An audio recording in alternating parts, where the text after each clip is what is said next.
Myself Dipankar Majumdar. Welcome to my channel Microbiologist's Forum. Today we will discuss about the analysis of pedigree. This is the second part.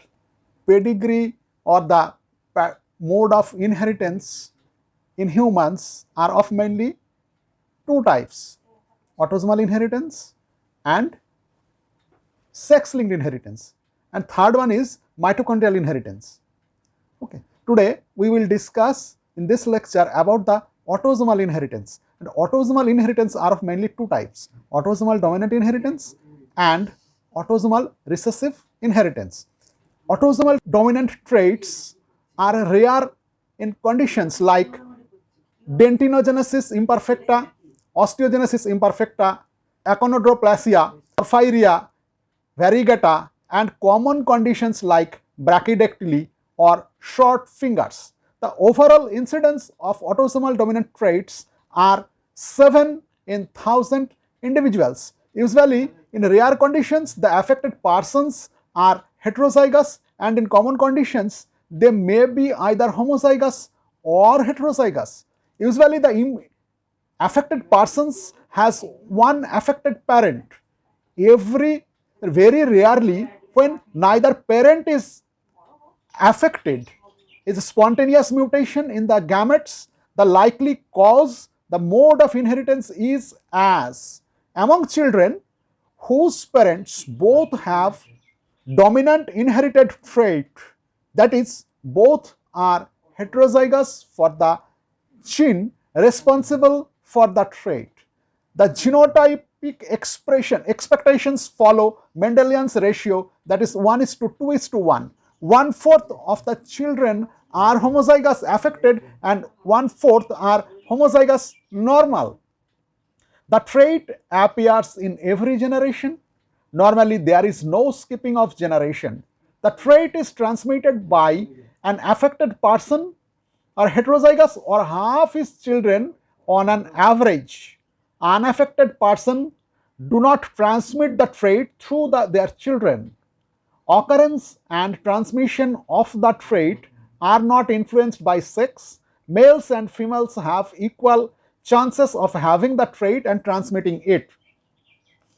This is the example of a dominant autosomal pedigree chart. To analyze pedigree chart, analysis of pedigree chart is divided into three parts. First part is to designate the generations, and second part is to designate the individuals. The generation is designated with the help of Roman numerals, and individuals in each generation is designated by English numerals. And for a pedigree analysis, at least 3 generations should be shown. Here there are 3 generations, and Roman 1, 2 and 3 are the generations, and individuals are designated by English numerals. These are some autosomal dominant traits along with their OMIM number. Trait, phenotype and OMIM number are shown.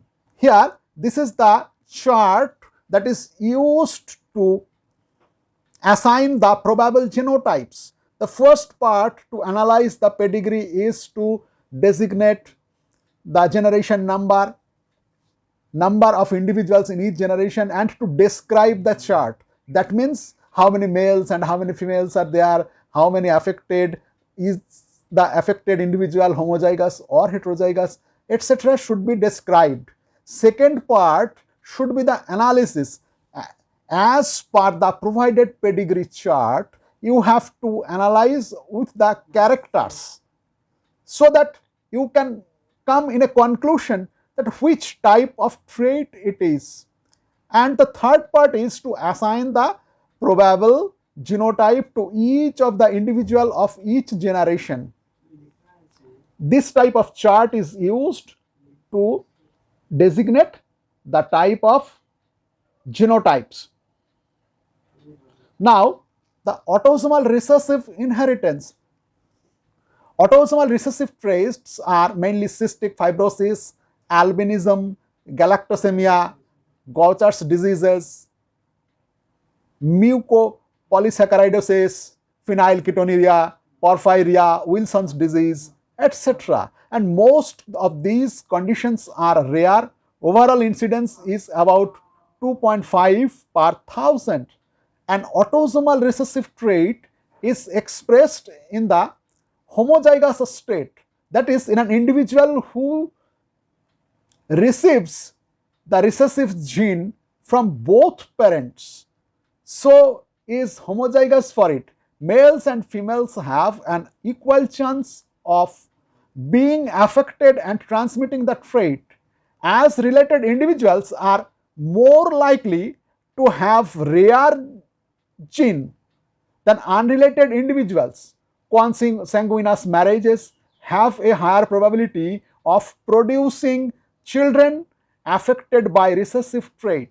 Consanguineous mating is mainly occurs in between the cousins.